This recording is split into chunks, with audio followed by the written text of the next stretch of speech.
A vontade veio quando eu ainda era pequeno, assim. No meu bairro tinha uns meninos que desenhavam pra caramba, a gente consumia muito quadrinho, assim, então aquilo pra mim era uma visão possível de futuro, assim, do que eu gostaria de fazer. Pô, eu não desenhava ainda, aí eu comecei a me puxar pra tentar chegar neles. Depois, em certo momento, tive que procurar um emprego numa área totalmente apartada disso. Daí, quando chegou o momento da escolha da faculdade, eu resolvi encaminhar mesmo para isso, profissionalmente. Aí fui fazer artes plásticas. Daí, então, acho que o entendimento profissional da coisa começou, assim. Fui trabalhar numa empresa fazendo estampas, fazia estampas de camiseta. Em paralelo, mantendo um ateliê e começando a pintar também. E entendendo como funcionava aquilo.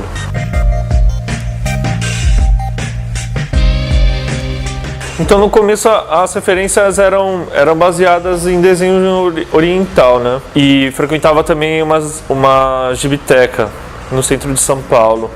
E lá tinha muito material de desenho japonês, assim.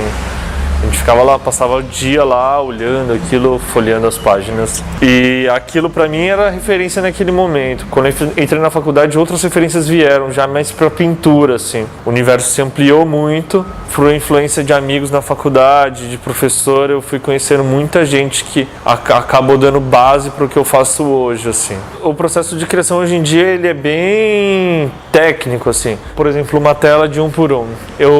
Eu tento visualizar uma mancha ali dentro, meio que o que preenche aquele espaço. E aí, a partir dessa mancha, eu vou buscando as referências fotográficas, tentando achar um corpo que se encaixe dentro dessa mancha. Depois eu vou pro desenho. Depois do desenho no papel, eu vou pro desenho na tela, até conseguir encaixar essa mancha com a forma, e depois vem a pintura. Minha experiência com galeria ainda eu acredito que seja muito inicial, assim. É um lugar difícil de adentrar, com certeza, porque as galerias, pelo menos as galerias que eu julgo serem sérias, elas têm um trabalho específico com o artista de formação de carreira. A galeria tem que apostar muito na pessoa com que ela trabalha, ela tem que trabalhar com um time reduzido, ela não pode trabalhar com um time grande, porque ela não é uma loja. Ela tem um papel fundamental, não fundamental, mas em parceria com o próprio artista, de formar essa carreira, um currículo, seja de bienal, seja de feira internacional, seja de editais que ele ganha, ou de salões que ele participa, de coleções que ele entra. Eu entendo esse lado da galeria ser restritiva. Ela está apostando muito alto. Não é um lugar para muitos, é difícil, assim, e por muitas vezes você tem que provar várias vezes a sua qualidade até ser aceito por uma galeria que trabalha dessa forma, assim. Pensando em mercado, eu acho que a galeria dá muita validação com relação a isso. Mas pensando em produto, a rede social ela consegue quebrar essa barreira. O comprador chega direto no artista e é possível que essa venda aconteça através dessas redes sociais ainda. Acaba um pouco a ponte entre galeria. Eu acho que a galeria ela tem um prazo de validade, assim. Esse novo público comprador, pelo menos o que eu tenho percebido, assim, eles já não dão mais crédito porque está dentro da galeria. Eles buscam eles mesmos irem atrás do que eles gostam, assim. E o que é uma chance para democratizar a coisa, né? Você tem uma mídia social onde todo mundo está presente. Tem muito mais artista aí tendo muito mais acesso à mídia, né? E a tendência da galeria é ir cada vez mais sumindo fisicamente e se inserindo mais no mundo digital, para quem vai conseguir sobreviver e quem tem essa visão. Eu acho que é o que vai pautar, assim, o futuro, assim. 2 anos atrás eu resolvi largar a mão de um trabalho que eu tinha, remunerado, de fazer estampa, e aí era uma coisa muito brifada, tinha direção, tinha coisas baseadas em números, então aquilo pra mim era uma coisa que era controlada. Mas quando eu vinha para pintura, não. Quando eu vinha para pintura, onde eu acreditava que era o meu maior força, assim, eu deixava solto para falar o que eu quisesse, de como eu quisesse. E quando eu saí do trabalho, eu arrastei um pouco isso, assim. E eu acho que o meu trabalho já tinha percorrido um percurso de 9 anos, 8 anos. Então ele tinha uma maturidade ali para reafirmar, não, beleza, isso daqui eu até consigo fazer com alguma visão que o cliente tenha, ou que ele queira, mas eu ainda consigo manter a minha essência, assim.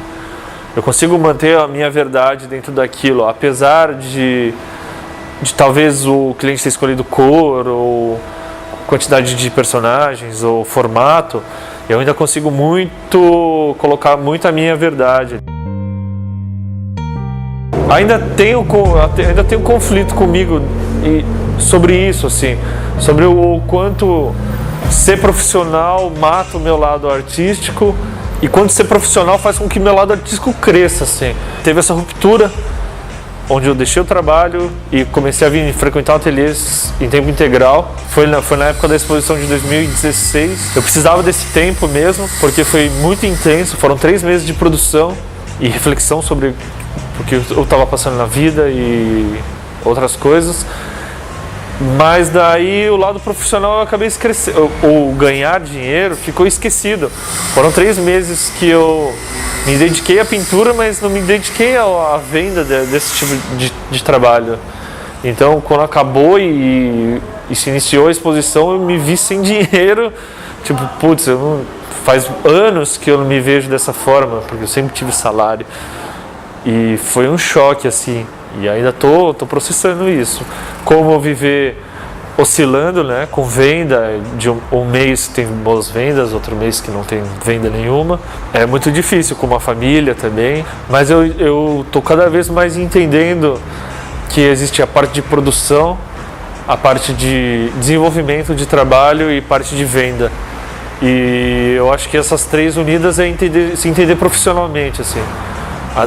Levar a ser artista como uma carreira, de fato, e como desenvolver esses 3 pilares simultaneamente, assim, não deixando ninguém pesar para nenhum lado, porque senão vai faltar. Não que eu acho que isso tenha menos ou mais valor, mas eu nunca quis trabalhar num trabalho regular, eu nunca me vestia de uma forma, eu nunca tinha comportamentos, sei lá, normais. Isso pra mim me irritava, isso pra mim pertencer a essa normalidade era uma coisa que não me cabia, assim.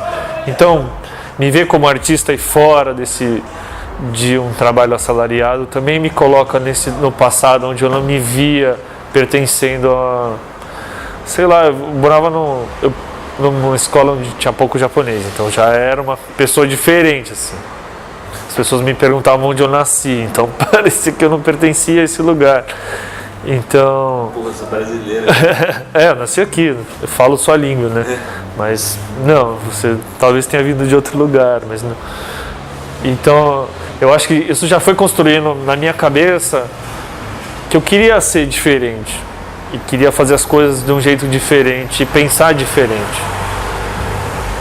Então, acho que hoje, para mim, essa luta, trabalhar mais do que eu preciso trabalhar, do que se fosse um trabalho assalariado, para mim é muito válido, porque eu estou construindo algo meu e é único, assim.